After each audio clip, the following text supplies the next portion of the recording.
আজকে দুটো কোশ্চেন আছে, ঠিক আছে? যেই কোশ্চেনটা রাইট আনসার দেবে তার জন্য গিফট আছে, আর যেটা রং আনসার দেবে সেটাতে পানিশমেন্ট আছে, ঠিক আছে? তো আমাদের রামধনুর 7টা রং, তো 7টা রঙের পুরোভাবে যেটাকে নাম বলে ওই নামটা বল একবার, বল। তুই আমাদের জাতীয় পতাকার যে 3টে রং থাকে সেই 3টে রঙের মধ্যে সবার ফার্স্টে কি কালার থাকে? কোশ্চেন, ঠিক আছে?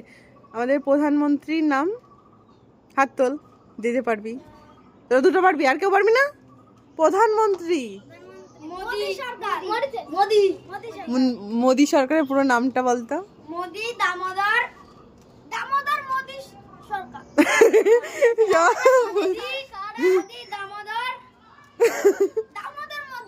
অ্যান্সারটা হবে নরেন্দ্র দামোদর দাস মোদি। বুঝেছিস তো? তোরা এটা বলছিস সেটা ঠিক হয়নি, কিন্তু হয়েছে অল্প অল্প ঠিক। তোরা গিফটগুলো দিয়ে দেবো, ঠিক আছে?